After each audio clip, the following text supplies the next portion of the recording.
Vamos a orar, hermanos. Padre querido, gracias por esta mañana hermosa.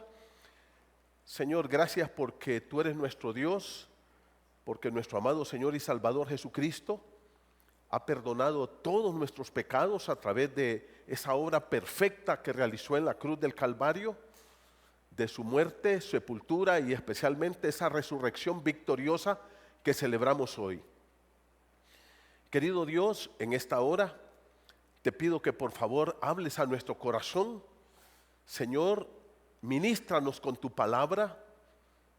Señor, queremos ser sensibles a tu voz en este tema que es tan delicado y tan importante para todos nosotros. Gracias Dios por este momento. Ilumínanos y danos el poder de tu Espíritu Santo de poner en práctica tu palabra. Padre, tu palabra es viva, es eficaz, es la guía y la orientación perfecta para nuestras vidas. Ayúdanos, Señor, a vivir de acuerdo a tu palabra. Bendice tu pueblo hoy, en el nombre de Jesús. Amén. Esta mañana, hermanos, quiero que terminemos el tema de los salmos. Hemos estado hablando de salmos y hemos estudiado muchos salmos. Y hoy yo quiero que por favor vayan conmigo al salmo número 73. Vamos a leer este salmo, vamos a estudiar este salmo.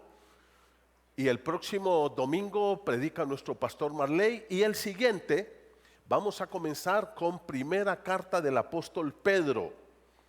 El siguiente, de hoy en 15, una carta fenomenal, fantástica, especialmente, hermano, si tú estás pasando por algunas pruebas y luchas, si tú estás pasando por problemas, no importa qué clase de problemas sea, el apóstol Pedro dice diversas pruebas. Ahí era una prueba de persecución y pobreza. Ahora hay otros tipos de pruebas también. Entonces, que podamos estar atentos a lo que Dios nos dice, cómo lidiar con esto, cómo lidiar con eso.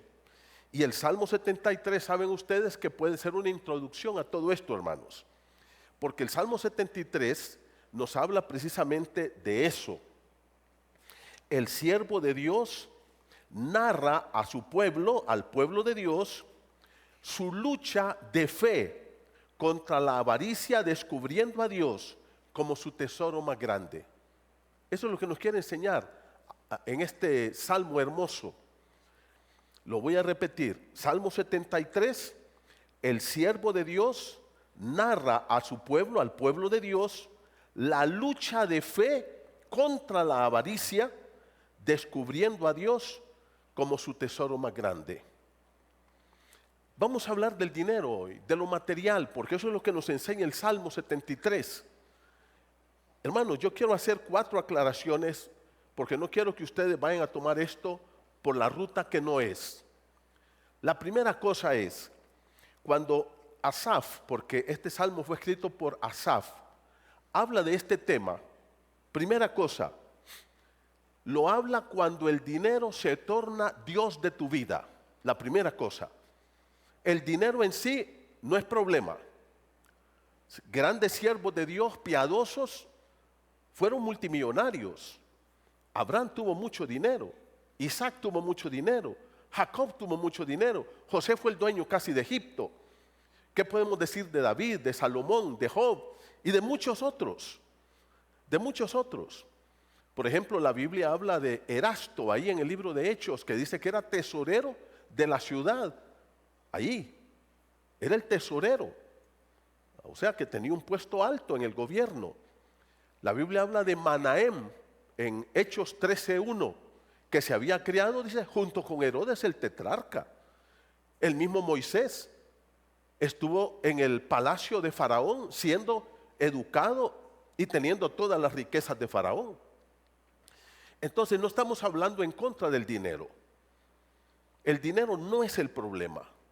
Son 4 cosas que nos causan problemas con el dinero. ¿Cuáles son? Primero, cuando el dinero es mi Dios.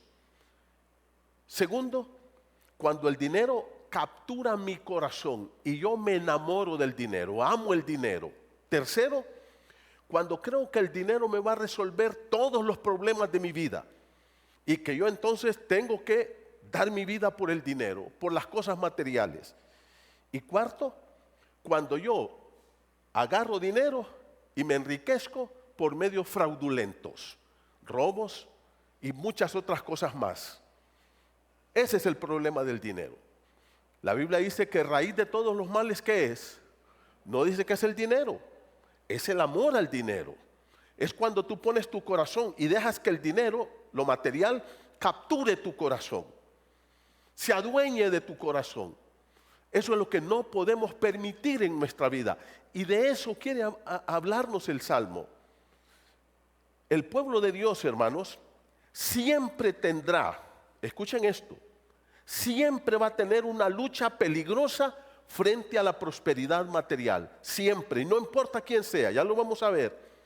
Lo material es demasiado atractivo y es una de las armas más poderosas que usa Satanás para alejar al pueblo de Dios del Dios verdadero. El diablo fue un descarado tan grande que fue donde Cristo y le dijo: di que estas piedras se conviertan en pan. Eso es materialismo sin Dios. Por eso Cristo lo rechaza. Cristo pudo haber hecho las piedras pan en ese momento, pero Él lo rechaza. ¿Por qué? Porque eso se llama materialismo crudo sin Dios.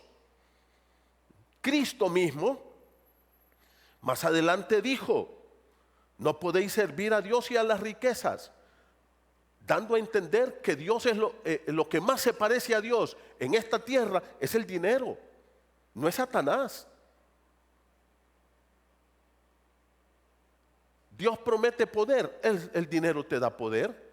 Dios promete libertad, el dinero te da libertad. ¿Por qué creen ustedes que yo no me voy a pasear a Europa? ¿Porque no quiero? No, es porque no tengo. Si yo tuviera, yo hubiera comprado mi pasaje, me hubiera llevado a mi esposa. Vamos a pasear a tantos lugares, porque el dinero da libertad. Compras el carro que quieres, tienes lo que quieres, la ropa que quieres, haces lo que quieres con dinero.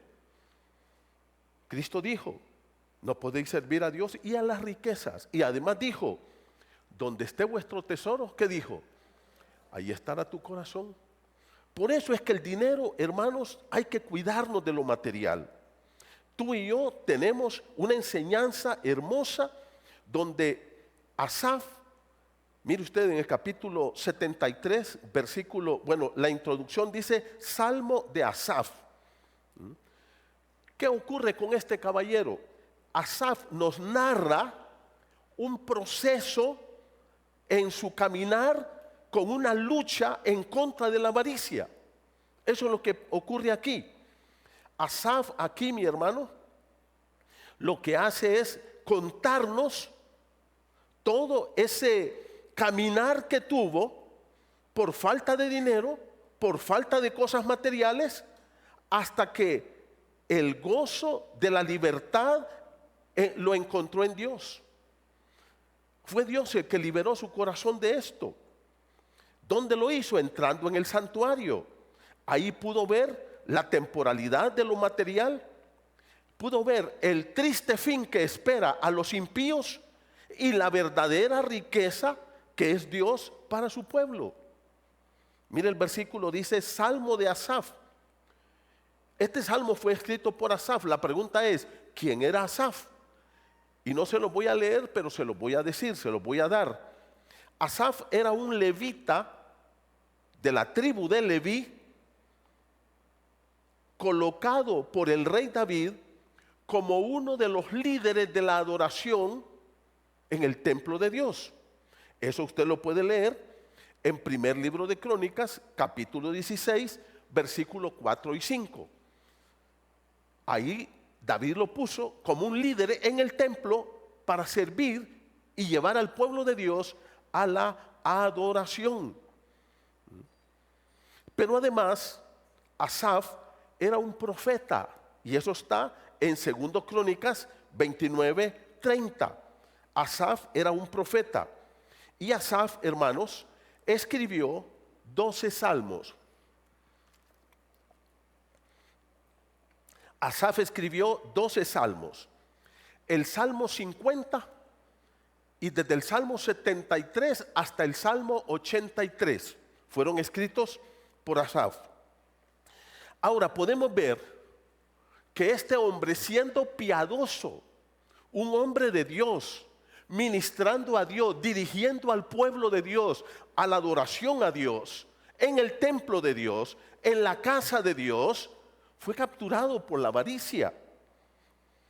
Este hombre servía ahí y no solamente fue capturado por la avaricia, sino que este hombre fue abrumado por la prosperidad de los impíos. Luego él cuenta esta experiencia y cómo salió de esa esclavitud. ¿Cómo salió de esa esclavitud? Es interesante, hermanos, que en esta mañana Dios quiere decirnos a nosotros el peligro de esto. Todos aquí tenemos esto, yo también lo tengo. Yo también lucho con eso. Yo tengo 67 años. Yo le pregunto a Dios, Señor, ¿y en 3 años más? Cuando los hermanos de la iglesia bíblica me digan, muchas gracias, pastor, que le vaya bien. Hay un pastor de 30 años que vendrá a sustituirlo ahora. ¿Qué voy a hacer? ¿A dónde me voy a ir? No tengo seguro social, no tengo retiro, nada. Mi esposa me dice, amorcito, ¿y si te enfermas? ¿Dónde te llevo? Ya saben dónde. Hospital escuela. Hospital escuela. Cuando mi padre se me estaba muriendo, estaba grave, al hospital escuela. Yo no tengo problemas con eso. No tengo ningún problema.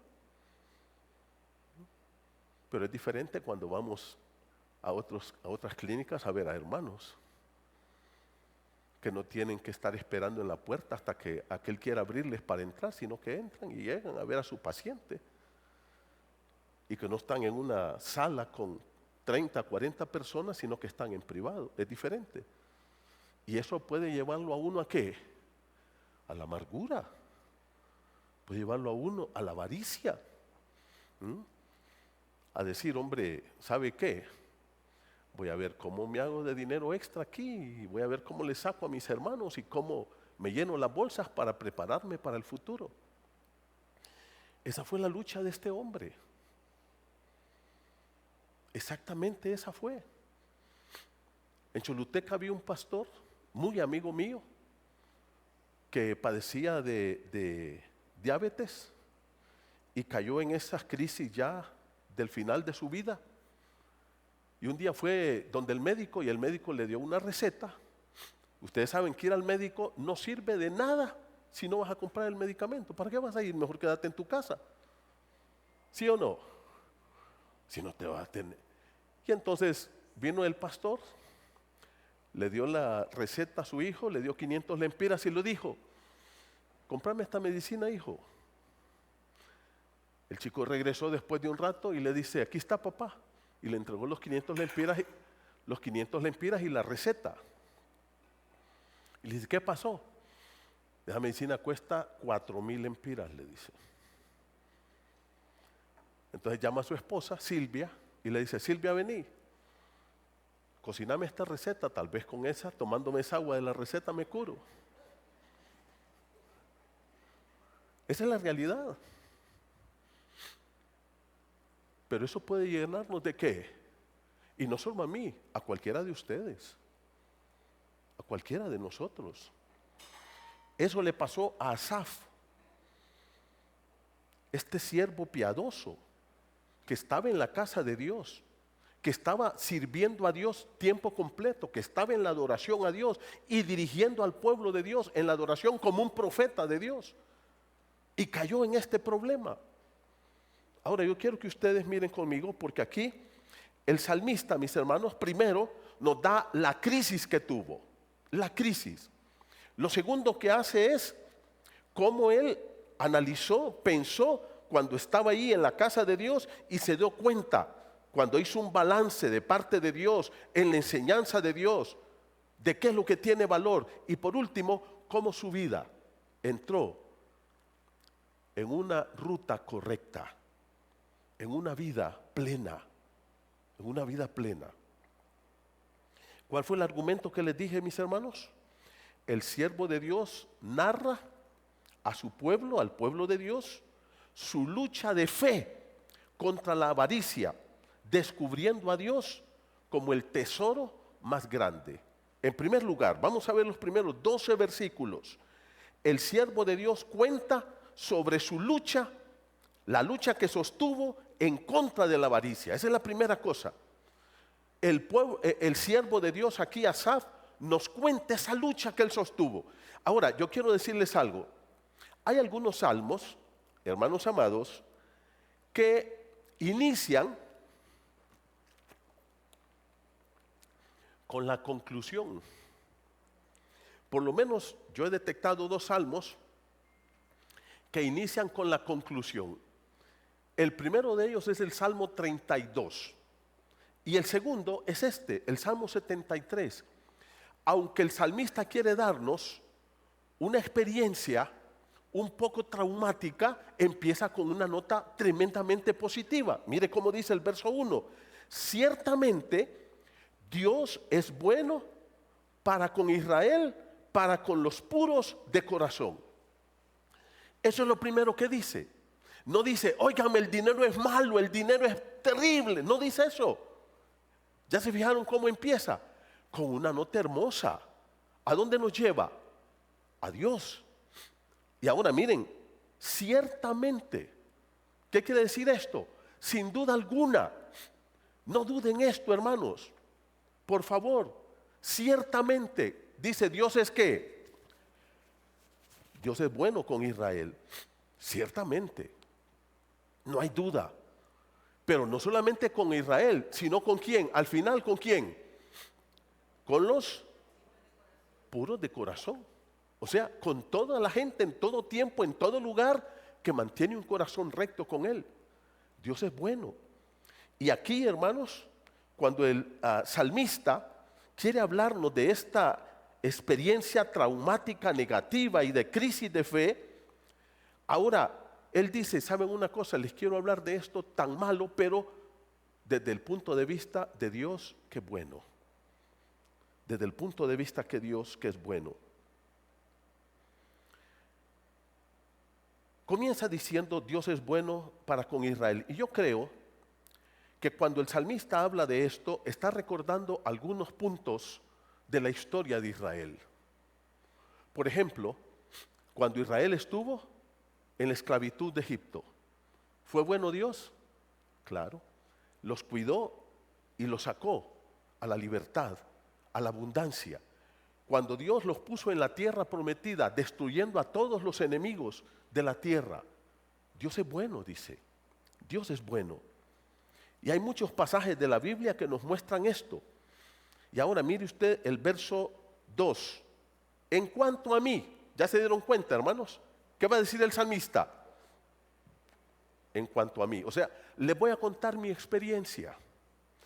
Hermanos, ¿cuántos de nosotros estaríamos dispuestos esta mañana a tomar lápiz y unas 2 hojas de papel y exponer públicamente tus crisis? En cuanto a mí, ay, cómo lucho con la pornografía, hermano. Estoy luchando con una compañera de trabajo que ya no la aguanto. No sé qué hacer. Estoy temblando. ¿Cuántos estaríamos dispuestos a agarrar una hoja y decir, hermanos, me estoy robando un dinero que no es mío? Y cada día tiemblo cuando miro ese dinero. Y luego pasas esa hoja y que todos lo leamos. ¿Ah? ¿Por qué no lo hacemos?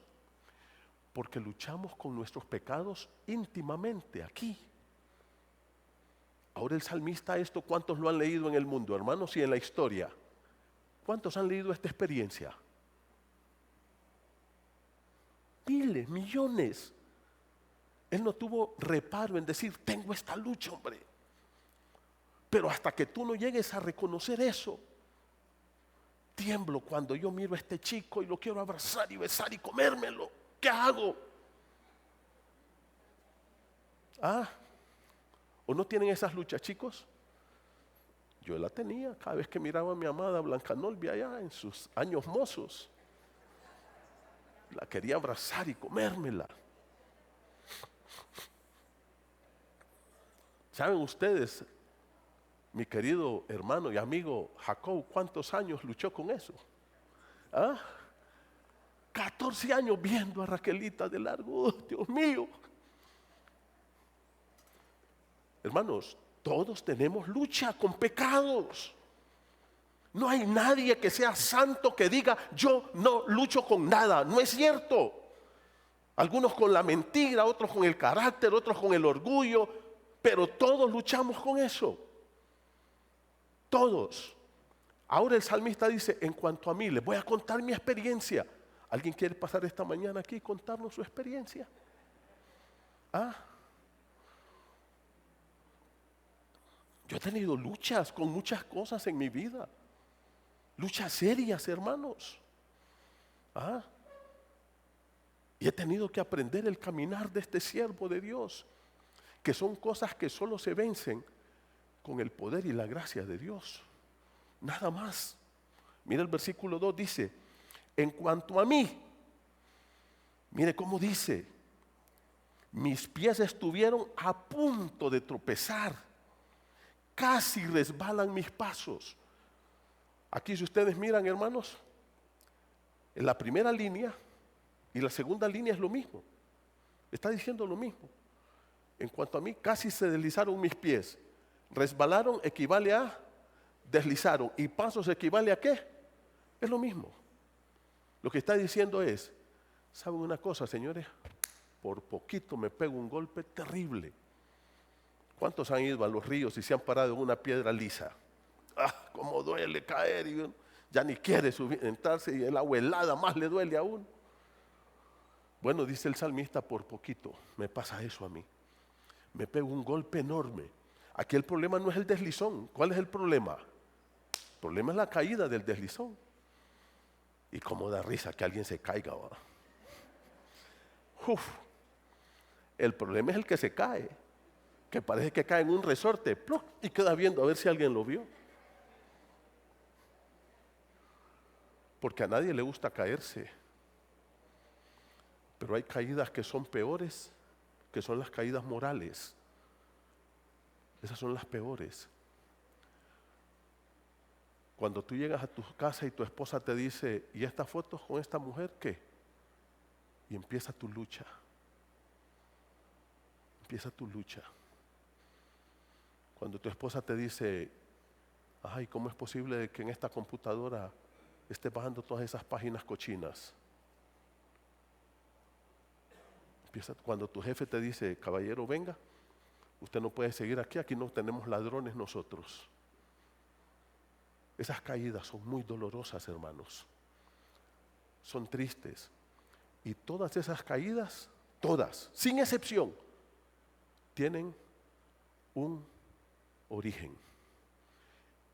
Y el salmista lo dice. Mira el versículo número 3. Dice, porque tuve envidia de los arrogantes.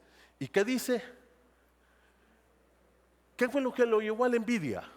En el versículo 3. ¿Qué lo llevó a la envidia? Esto, mire, ver. Hermano, hay que tener cuidado con los ojos. ¿Qué es lo que tú miras? Les voy a poner algunos ejemplos. Ustedes recuerdan a Adán y Eva que estaban tranquilos ahí en el huerto.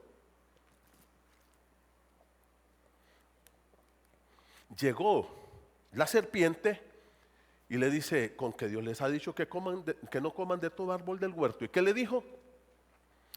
De todos los árboles, pero de este no. No, dijo, pero saben que el día que coman de ese árbol serán como Dios. ¿Y qué dice que hizo la mujer? Y vio el árbol, que era codiciable, que era agradable. ¿Qué fue lo primero que hizo? Ahora yo les hago una pregunta. ¿Y ya no lo había visto Eva ese árbol? ¿O fue primera vez que lo vio? Cuando Dios le dijo no coman de este árbol, ¿lo vieron o no lo vieron? ¿Sí o no? Claro que lo vieron. pero no lo vio con los ojos de la codicia que le despertó la serpiente. Acán, ¿se acuerdan de Acán en Josué 7? ¿Se acuerdan de Acán? Dice que cuando estaba en la conquista de la tierra prometida de Jericó, cuando entraron y tomaron la tierra, ¿qué dijo Acán? Vi un manto babilónico, un lingote de oro, y lo tomé y está escondido en mi tienda. ¿Qué fue lo que hizo? Ver. Y cuando tú miras y te quedas viendo eso, ¿qué ocurre? Tu corazón es capturado y empieza tu lucha. ¿Se acuerdan a David? Un hombre conforme al corazón de Dios. Segundo Samuel 11. Un día estaba caminando en su terrado y ¿qué pasó? Vio a una mujer hermosa, desnuda, bañándose, y permitió que la captura de su corazón se realizara. Cristo dijo, la lámpara del cuerpo, ¿qué es? Es el ojo. Si tu lámpara es buena, tu ojo es bueno, todo tu cuerpo estará ¿qué? Lleno de luz. Pero si nuestra lámpara, nuestros ojos son tinieblas, todo nuestro cuerpo estará en oscuridad. Y ahí lo que está hablando es de la dirección de tu vida. Que cuando tú tienes un concepto claro, bíblico, correcto de la vida, tu cuerpo, tu vida va a ir bien. Pero cuando tú no tienes un concepto bíblico claro de las prioridades de la vida, toda tu vida va a ir mal, estarás en tinieblas. ¿Qué es lo que está guiando tu vida, mi hermano? Dice, versículo 3, tuve envidia porque vi. Dice Asaf, me di cuenta cómo viven estos arrogantes, estos malignos. Los contemplé, porque la palabra que usa aquí, Asaf, quiere decir, consideré detenidamente, los contemplé, los examiné. Cuando los vi bien, dije yo, mira el versículo 4.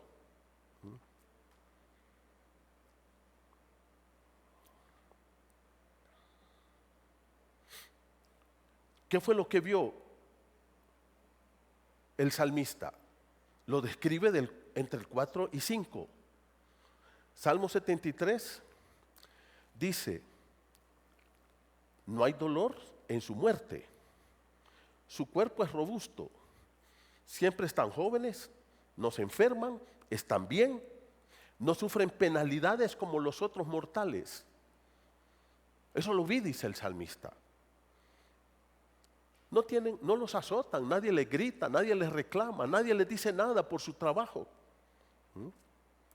Y ahora vio el resultado de la vida de esos arrogantes. Primero vio su vida, cómo eran ellos. Cuando yo estaba estudiando este salmo, que quiero decirles, hermanos, me ha dado un dolor de cabeza este salmo como ustedes no tienen una idea. Un estudio demasiado fuerte tuve que hacer. Y Dios trató mi corazón con este salmo. Dice el salmista, eso fue lo que yo vi. Pero cuando yo estaba estudiando este salmo, dije, me parece que este Asaf, este salmo lo escribió a principios de este año, ¿no es cierto? ¿Sí o no? Eso es lo que vemos también nosotros. Políticos que se roban todo el dinero, se van, nadie les dice nada, nadie hace nada. Corruptos, sucios, empresarios que explotan al pueblo, que no le pagan nada, que los quieren tener desde las 6 de la mañana hasta las 12 de la noche trabajando con un miserable sueldo. Y ahí puedo seguir con una lista de cosas. Y se bañan con pureza diciendo, amamos al pueblo, aquí estamos haciendo todo para el pueblo, y todos son unos mentirosos. No importa el color que sea, no importa, porque el problema del hombre no está en el color político. ¿Dónde está? Está aquí. Y no importa si es rojo, si es negro, si es azul, si es blanco, si es amarillo, si es morado, no importa. Por eso es que tú y yo tenemos que tener nuestra esperanza en Dios y solamente en Dios. Ese es nuestro punto. Ahora, eso fue lo que él vio.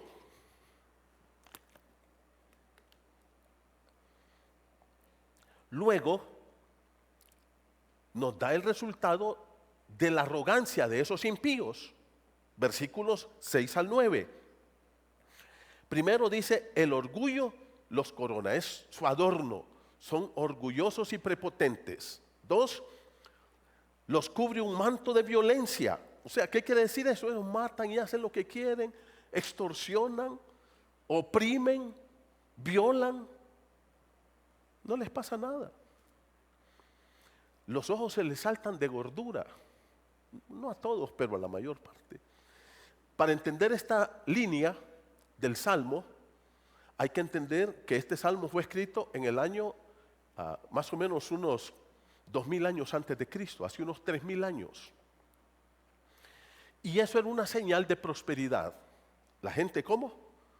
Gorda.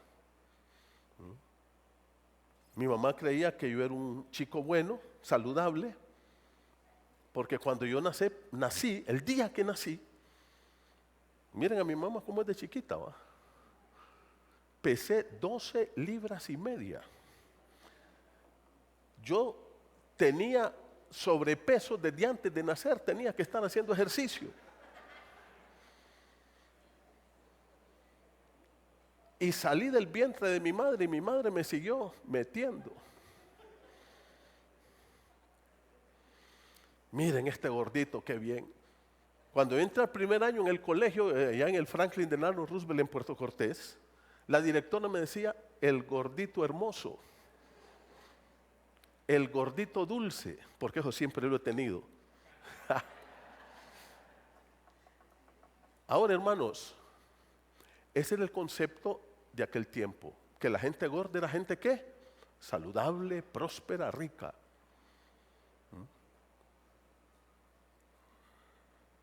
Mira el versículo, sigue diciendo, se desborda su corazón con sus antojos. O sea, lo que quieren lo piden y se lo comen y no hay ningún problema. Se burlan con maldad y hablan de opresión. O sea, ¿cómo vamos a robarle al pueblo? ¿Cómo le vamos a oprimir? ¿Cómo vamos a quitarle? Hablan desde su encumbrada posición. ¿Qué quiere decir esto, hermanos? Arriba son como intocables y ellos hablan así. Y aquí hay un problema serio. Contra el cielo han puesto su boca, su lengua. O sea, ni Dios les importa. Porque su Dios, ¿quién es? Es su dinero. Y por último, su lengua, dice, la pasan por toda la tierra. En otras palabras, hacen lo que quieren sin ningún tipo de restricciones a ningún nivel. A ningún nivel. Y ahora, miren conmigo, a propósito, este versículo 10 me quebré la cabeza con él. ¡Oh, qué dolor de cabeza! Miren el verso 10, ¿cómo dice? Verso 10. Por eso Dios hará volver a su... Óigame, qué dolor de cabeza ese texto, porque ese texto no es así lo que dice en el original. Y no estoy diciendo que es mala la traducción, no. Ni que es confiable la traducción Reina Valera. Pero lo que dice el texto es esto. Escuchen lo que dice el texto. Literalmente dice, por tanto, se vuelve su pueblo aquí y aguas de abundancia son extraídas para ellos. Lo que está diciendo el salmista es, cuando el pueblo de Dios ve a esos impíos, es arrastrado a querer ser como ellos. Eso es lo que está diciendo el salmista en el verso 10. Cuando dice, se vuelve su pueblo aquí. ¿A qué? A querer vivir esa vida. ¿Saben por qué? Porque la idea que da aquí Reina Valera es que Dios bendice a su pueblo, ¿sí o no? Pero en el original no. Lo que quería decir Asaf es, cuando yo miré esto, no solamente yo fui arrastrado a esto, porque miren lo que dice el verso 11, no ha terminado de hablar de ello. Miren cómo dice el 11. Dice, y dicen, ¿quién dicen esto? Los impíos. ¿Cómo dicen? Y como sabe Dios, hay conocimiento en el Altísimo. Versículo 12, miren, estos son los impíos y siempre desahogados han aumentado sus riquezas. ¿Qué dice? Aquí están estos impíos sin ser, o sea, sigue hablando de quién. ¿Habla del pueblo de Dios? No, está hablando de los impíos. Su tema no ha terminado. Y lo que dice el verso 10 es, cuando el pueblo de Dios mira eso, son arrastrados ahí también. Son arrastrados ahí. Y por eso es que nosotros debemos de tener mucho cuidado con esto, hermanos amados. Mucho cuidado. Y esto nos lleva entonces aquí a la segunda parte. Primera cosa que dijimos que fue el argumento del pasaje del Salmo 73. El siervo de Dios narra a su pueblo la lucha de fe contra la avaricia, descubriendo a Dios como su tesoro más grande. Primero, el siervo de Dios cuenta sobre la lucha que sostuvo contra la avaricia. Ya lo vimos, ¿cómo lo contó? Dice, miren, por poquito me caigo, por poquito resbalo con esto. Segundo, vamos a entrar en la segunda sección. El siervo de Dios cuenta que al ir a Dios pudo resolver esta lucha. Esta lucha no se resuelve aquí. Esta lucha no se resuelve con pensamientos nuestros. Esta lucha no se resuelve con consejos de impíos. Esta lucha solo Dios te la puede resolver. Ahora, lo que el salmista está diciendo aquí es que el pueblo de Dios siempre va a tener una lucha espiritual al ver la maldad de esta gente y cómo prosperan. Ahora, yo quiero que mire el verso 13. Dice, ciertamente, ¿se acuerdan dónde vimos esta palabra? ¿Dónde la vimos? El verso 1. No hay duda de esto que les voy a decir, dice el salmista. ¿Qué dice? En vano he lavado mi corazón y he lavado mis manos en inocencia. ¿Qué quiere decir esto? Óigame, yo aquí estoy metido en el templo adorando a Dios, viviendo una vida piadosa, obediente a Dios, y la pregunta ¿cuál es? ¿Y eso de qué me ha servido? ¿Y eso de qué me ha servido? ¿Tiene algún fruto? ¿He ganado algo? ¿Ah? ¿He ganado algo? Cuando vi, dice, ¿cómo viven estos? Perversos, ateos, riéndose de Dios, oprimiendo al pueblo, robando, mintiendo, y viven ricos y millonarios y hacen lo que quieren y van donde quieren. Entonces yo me examino y digo, ¿y a mí de qué me ha servido entonces ser bueno? ¿De qué me ha servido amar a Dios? ¿De qué me sirve obedecer a Dios? Esta es la lucha espiritual del salmista. El pueblo de Dios siempre tendrá una lucha espiritual al ver su piedad como no recompensada con cosas materiales, sino todo lo contrario, viviendo en pobreza, a coyol quebrado, a coyol comido. Y aquí el salmista tiene tres reflexiones. Primera reflexión, cuando él se pregunta esto, de los versículos 13, 14 y 15. Miren conmigo, por favor. Dice el verso 13, ciertamente, en vano he guardado mi corazón y he lavado mis manos en inocencia, pues he sido azotado todo el día y castigado todas las mañanas. Si yo hubiera dicho, así hablaré, habría traicionado a la generación de tus hijos. Si dice el salmista, si yo me hubiera quedado ahí con esa lucha nada más, si yo me hubiera quedado ahí sin avanzar en mi proceso espiritual, y entonces hubiera llegado a una conclusión. ¿Qué conclusión? No vale la pena ser piadoso, no vale la pena ser santo, no vale la pena esta vida de agradar a Dios, de ser honestos, de ser rectos, de ser limpios, de ser íntegros. No vale la pena. Y entonces dice el salmista, ¿qué hubiera ocurrido? Hubiera engañado a mi gente, les hubiera mentido. ¿Por qué? Porque eso nos lleva entonces, hermanos, a la segunda reflexión. Mire el capítulo 73, verso 16.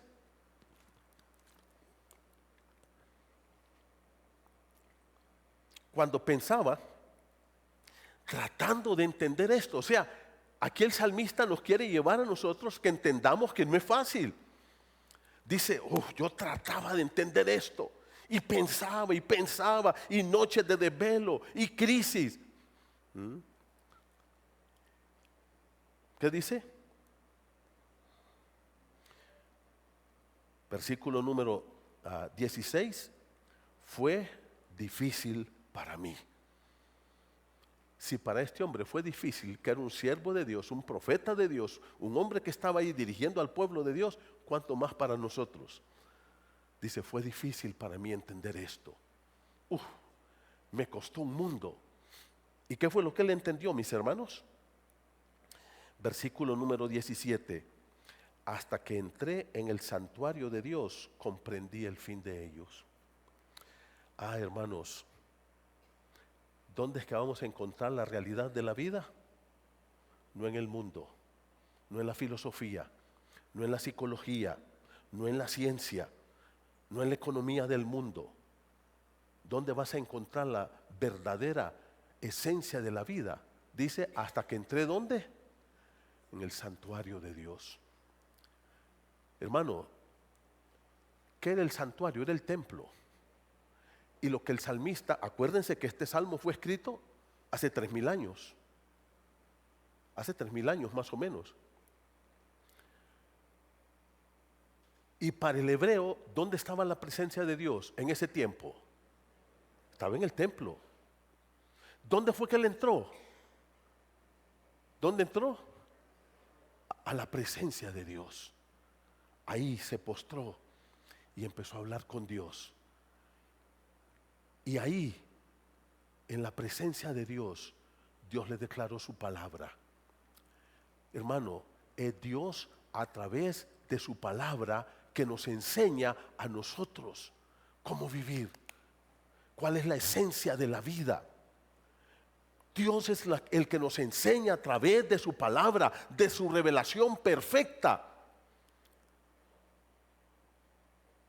el verdadero existencialismo del hombre. El verdadero existencialismo, la trascendencia. ¿Por qué estoy aquí? ¿De dónde vengo? ¿Para dónde voy? ¿Qué hago aquí? Todas esas preguntas no tienen respuestas, a no ser que vengamos ¿a dónde? A la presencia de Dios. Y abras tus oídos y dejes que Dios te hable a ti. Y dejes que Dios te ministre. Él dejó que Dios le enseñara. Muchos saldremos hoy de aquí con las mismas actitudes y los mismos pensamientos que entramos. Dice el salmista, yo entré a la presencia de Dios y entendí. ¿Qué fue lo que entendió? Hermano, entendió que el mundo presente no es lo más importante. Mire cómo dice en el versículo número 18, al final, 17, 18 dice, comprendí el fin de ellos. Ciertamente, ¿los has puesto dónde? ¿Dónde? ¿Quién estuvo en esos lugares? ¿Quién? El salmista. ¿Cómo empezó? Por poco que resbalan mis pies. Nosotros también a veces nos paramos en esos lugares. Pero ¿qué es lo que no permite que caigamos? La revelación de Dios. Lo que Dios nos enseña. Dice, ellos fueron puestos ¿dónde? En resbaladizos. Yo también, dice, por poco me resbalo como ellos.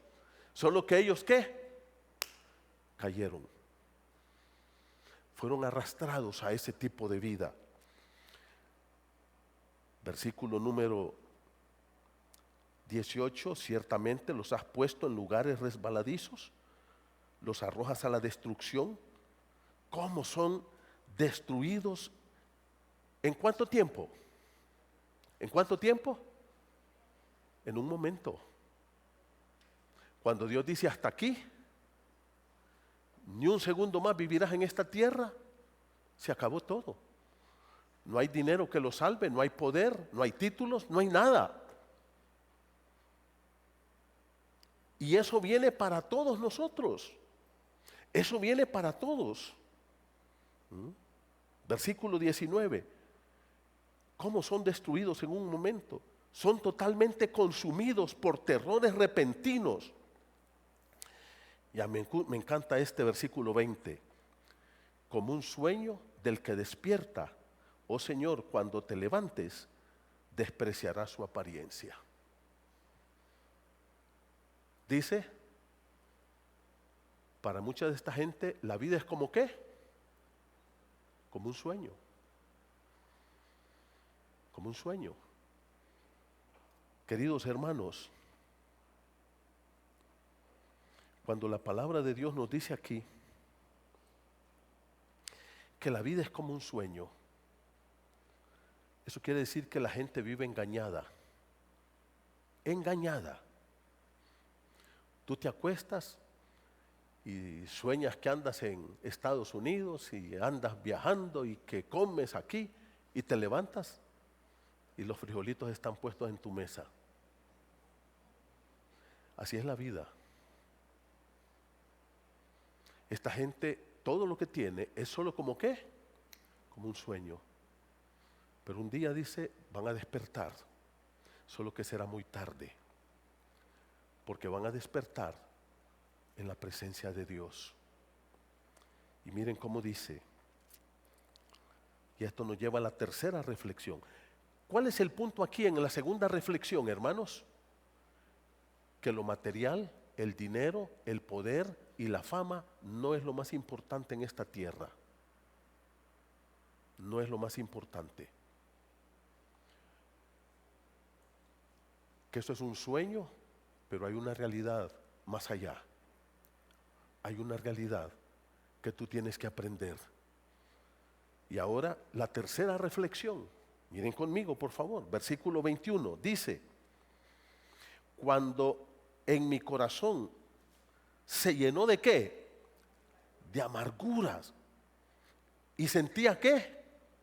Como que alguien que lo están apuñalando. Miren, un dolor. Dice, cuando mi corazón se llenó de amargura. Ahora, hermanos, yo les hago una pregunta. ¿Ya se dieron ustedes cuenta al leer este salmo cuántas veces menciona la palabra corazón? ¿Ah? ¿Ya se dieron cuenta? Versículo 1, ¿qué dice? Para los puros ¿de qué? De corazón. Verso 2, mis pasos, es lo mismo que el corazón. Versículo 7, se desborda su corazón. Versículo número 9, contra el cielo pasea su boca y su lengua. ¿De qué habla la lengua y la boca? De lo que hay ¿dónde? En el corazón. Versículo número 13, ciertamente en vano he guardado puro ¿qué? Mi corazón, y he lavado mis manos en inocencia. Versículo 21, cuando en mi corazón, y mi corazón se sentía punzadas. Versículo 26, mi corazón, mi carne y mi corazón pueden desfallecer, pero Dios es la fortaleza de mi corazón. Una y otra vez. Porque el problema del dinero, escuchen, no está aquí. No está en el banco. ¿Dónde está? Está aquí. Donde esté tu tesoro, ahí va a estar tu corazón.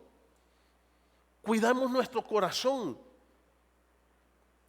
Cuida tu corazón. Dice el salmista, en mi corazón sentía punzada. Mire cómo dice, vamos a ir al versículo 21. Cuando mi corazón se llenó de amargura, ¿a qué nos puede llevar la avaricia? A la amargura, a vivir infelices. Porque la persona avara no puede disfrutar lo que tiene. El avaro no puede disfrutar lo que tiene. Porque la avaricia, hermano, es como un balde que le haces un hoyo abajo y lo pones a llenar. ¿Cuándo se te va a llenar? Nunca. Porque eso es la avaricia. Un balde que tú quieres llenar con un hoyo abajo y no se te va a llenar nunca. ¿Qué es lo que va a llenar ese balde? Lo que esté escaseando en nuestra vida. ¿Qué es lo que está escaseando más hoy? el contentamiento. No hay gente contenta. Siempre estamos murmurando. Siempre estamos, ¿qué? Pensando. ¿Y por qué yo no tengo otro carro? ¿Y por qué yo no tengo otra casa? ¿Y por qué yo no tengo más dinero en el banco? ¿Y por qué? ¿Y por qué aquel tiene y yo no? ¿Y por qué aquel lo ascendieron y a mí no? Entonces, tú tienes un carro. Y escuchen lo que les voy a decir en este momento. Tengamos mucho cuidado con esto, hermanos. Nada en este mundo, nada, absolutamente nada se compra con dinero en este mundo. ¿Con qué compramos las cosas nosotros? ¿Con qué? Con vida. Con vida. ¿Tú quieres comprar un carro que te cuesta 200,000 lempiras? Ahora no sé si hay carros de 200,000 lempiras ya. Tal vez que sean allá del año 65.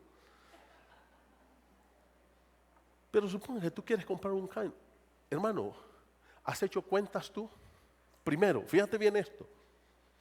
Aquí mi hermano me hizo unas cuentas aquí. Porque no tienes los 200,000 lempiras, entonces vas a que te los presten. ¿Ok? Entonces te los prestan a 5 años. En 5 años tú vas a pagar 117,926 lempiras solo de intereses. Y el carro te va a costar 317,000 lempiras. Ya no son 200,000. Eso me lo hizo un economista muy bueno. ¿Ah? Ahora, hermano, escucha esto que vas a hacer hoy en la tarde. Decir, bueno, si yo voy a pagar por ese carro en 5 años, 18,000 lempiras en 5 años. Yo no sé si aquí están los seguros, no. Pero dejémoslo así. Supóngase que no te piden seguro. Ok, escucha esto. ¿Cuánto ganas tú por hora, hermano, de tu trabajo? Tú dices, a mí me pagan 25 lempiras la hora. Eso quiere decir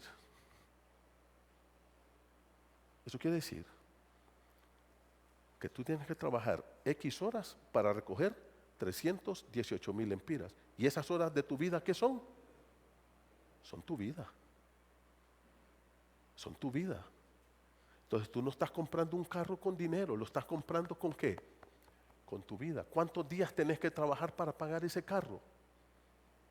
¿Cuántos días de tu vida se invierten? Ajá, pero ya tienes tu carro, pero ahora quiero una casa. Y la casa te cuesta 2,5 millones. Si la compras con Banprovi, aquí está mi hermano, aquí está Rodolfo. Si alguien quiere un préstamo con Banprovi, hable con él. ¿Ok? A 20 años, una cuota del 11.5% de interés, tienes que pagar mensualmente 26,660 lempiras. En 20 años, esa casa no te va a costar 2,5 millones, sino 2,5 millones, sino 6,398,578 lempiras. Eso te va a costar la casa en 20 años. Ahora, escucha esto. ¿Cuánto tiempo de tu vida tú tienes que invertir para recoger ese dinero? ¿Te das cuenta que tú no compras nada con dinero? Lo estás comprando con días trabajados, invertidos en eso. Entonces tú tienes ahora 2 préstamos. Estás pagando tu casita y estás pagando tu carro. Entonces ya no puede solo el esposo, hay que trabajar la esposa. Y si podemos trabajar a los hijos, los metemos a trabajar también. ¿Ah? Pero ese carro no camina con agua. Hay que echarle combustible, hay que cambiarle aceite, hay que cambiarle filtros, hay que cambiarle ¿el qué? Todo lo demás, las llantas y todo lo demás. Y para cada compra de esa, ¿qué estás haciendo tú? ¿Invirtiendo qué? Tu vida. Tu vida. Si tú vas a la gasolinera, suponga que ahorita la gasolina esté a 100 lempiras el galón y tú le eches un galón, ¿cuántas horas de tu vida, si ganas 25 la hora, tienes que haber trabajado para pagar ese galón? 4 horas de tu vida. Ahora, hermano, hagamos otras cuentas. En la semana creo que andamos por unas 370 horas, ¿sí? Así es, 370 horas. O al mes. Al mes, ¿cuánto estamos? En el mes, sí. ¿Cuántas horas tenemos al mes? Hay un recurso que es igual para todos. Es el tiempo. Es igual para todos los seres humanos. Donde quiera que estén. Hay un día de 24 horas y no tiene más. ¿Cuántas horas son al mes? ¿Cómo? 720 al mes. Ok. ¿Ya sacaste la cuenta? ¿Cómo? Al mes. Bueno, saquen bien la cuenta. Ok. Óigame, hermano, escuchen esto. Escuchen esto. ¿Ya te diste cuenta y sacaste la cuenta cuántas horas al mes tienes que trabajar para pagar la cuota del carro? ¿Cuántas horas tienes que trabajar para pagar la cuota de tu casa? Entonces tú dices, si yo trabajo 8 horas, son 44 horas a la semana de trabajo, te sobran otro poco de horas. Pero tienes que trabajar otro poco de horas, porque tienes que ir al trabajo. Y aquí es 1 hora para ir y 1 hora. Tienes que ir al mercado, tienes que lavar, tienes que planchar, tienes que bañarte. Por eso hay gente que no se baña porque no tiene tiempo ni para eso. ¿Ah?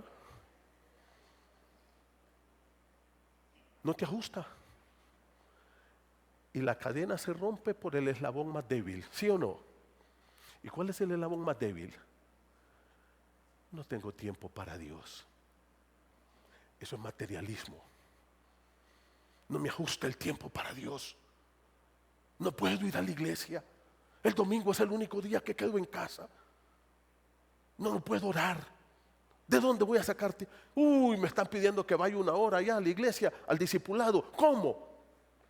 ¿Ven el materialismo cómo es? Es diabólico, es cruel, es esclavista. No te dejes apresar por eso. El salmista dice, ¿cómo sentí terrores yo? Mire cómo lo dice. Versículo 21. Sentí punzadas cuando miré esto.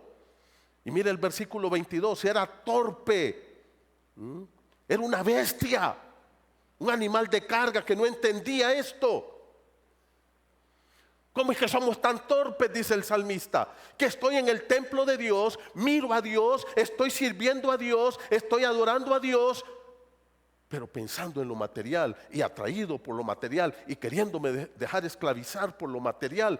Yo era como una bestia que estaba viendo pero no miraba.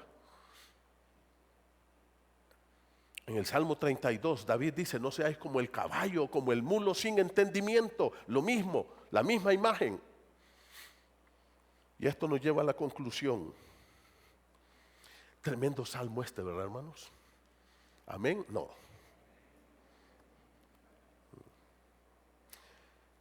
Y entonces aquí llegamos a la tercera parte de nuestro pasaje, hermano querido. El siervo de Dios cuenta cómo descubrió en Dios el tesoro más importante de su vida. Lo más importante que tú tienes no es lo que tienes en la bolsa, en el banco, no es la casa donde vives, no es el carro que andas. El tesoro más grande es Dios. Pero eso implica que tú le vas a dedicar tiempo a ese tesoro, que tú vas a apartar tiempo para Él, diario, que no te vas a dejar encadenar del materialismo cruel en que vive esta sociedad. Mira el versículo número 23, dice, sin embargo, ¿qué quiere decir sin embargo, hermanos? Con todo y eso, con toda y esa lucha que yo tenía, con todo y ese peligro de resbalarme y llegar a ser como estos impíos y comprometer mi vida con el robo, con esto, con aquí, con medios fraudulentos para apropiarme de dinero. Con todo eso, esa lucha, versículo número 23 dice: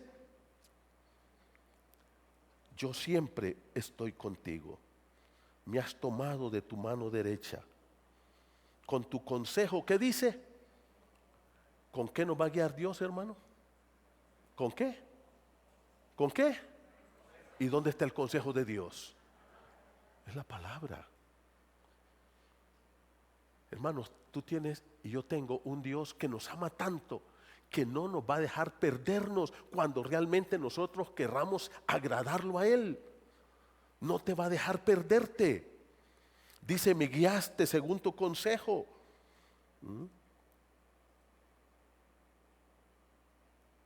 Y este versículo 25 quiebra mi corazón, hermanos.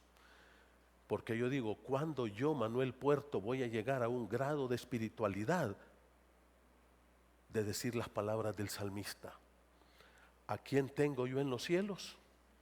Sino a ti. Y fuera de ti, no deseo nada en esta tierra. Si yo solo me asomo ahí y miro un buen carro, hijo, ese carro. Y ahí está la lucha. ¿Cuándo voy a llegar a decir: Dios es el tesoro de mi corazón? Con Él no necesito nada. Si yo ando en bus, estoy bien. Si yo tengo que caminar, estoy bien. Si yo ando en bicicleta, estoy bien. Si a mí me ascienden en el trabajo, qué bien. Si no me ascienden, está bien. Porque has llegado a tener a Dios como ¿qué? Como el tesoro más grande de tu corazón. Si yo tengo que ir al hospital escuela, estoy bien. Y si Dios provee para ir a un hospital privado, está bien. Porque no hacen estas cosas mi diferencia en mi corazón. ¿Quién hace la diferencia? Le he entregado mi corazón a Dios. Mi vida es de Dios. Y aquellos hermanos que por la bendición de Dios, Dios los ha prosperado, sean generosos, hermanos, porque esa es parte de no tener el corazón en el dinero. Es aprender a dar para la obra, para las misiones, para el trabajo que se hace en la obra, a dar para los pobres, a traer una provisión para un hermano necesitado. Mira, cuando vamos a Jesús de Otoro, nos quiebre el corazón, ayudamos con lo que podemos a nuestros amados hermanos. Una hermanita que sale con su canasta a vender ahí tomatitos y yuca y ¿cómo se llama? Y papas y cositas ahí. Llegamos a visitarla con mi esposa y agarra una bolsa y nos mete 4 aguacates y tomates y nos dice: lleve, pastor. Dios mío, se me quiebra mi corazón. Se me quiebra mi corazón. Ser generosos. Dar para los pobres. Eso evidencia de que tú no tienes tu corazón en el dinero.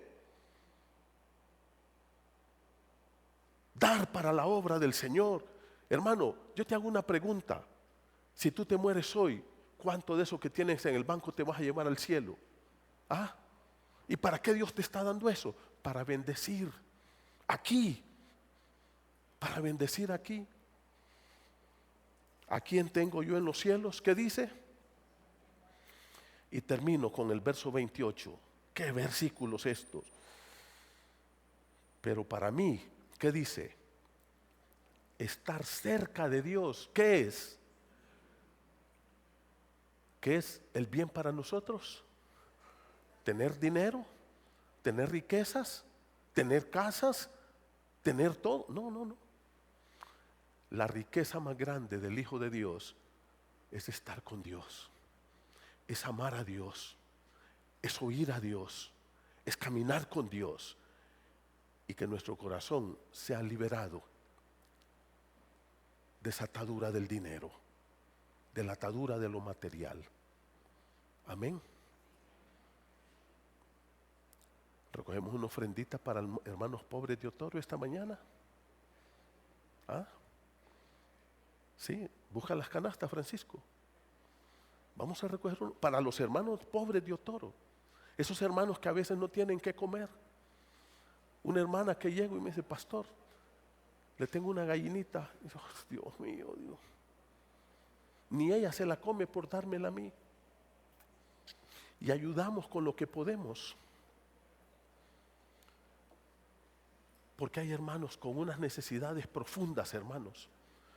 Hermana que necesita hacerse un examen de mama porque tenía cáncer de una mama y a la hora la otra está con problemas. Espérate, Francisco, vamos a orar antes. Espérese, hermano. Que saquen bien, hombre.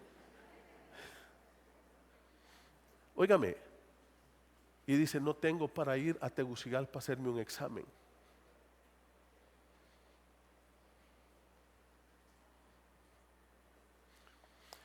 Hermano, Carlos, ven aquí. ¿Qué estás haciendo ahí, mi hermano? Ven para acá. Aquí ve, ahí. Vamos a orar. Hermanos, ¿qué nos ha enseñado la palabra esta mañana? Primero, que en esta tierra el tesoro más grande es Dios en tu vida.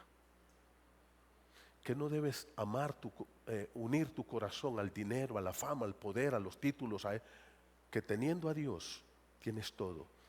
Y que si Dios te abre un camino para hacer dinero, que lo hagas con pureza, con santidad, con integridad y con manos limpias. Segundo, que lo hagas para glorificar su nombre, para que su evangelio siga creciendo y que lo hagas para bendecir a nuestros amados hermanos. Vamos a ponernos de pie, vamos a terminar. Vamos a orar. Y ahí donde estás de pie, a veces la bolsa se mete mejor de pie, así es que mete tu mano a tu bolsa y saca. Esto es para los hermanos de Otoro. Vamos a evaluar la situación allá de algunos hermanos y con esto lo vamos a bendecir. Padre, perdónanos porque como el salmista a veces hemos tenido esta lucha y a veces hemos sido arrastrados y hemos deslizado en esto, Señor. Perdónanos.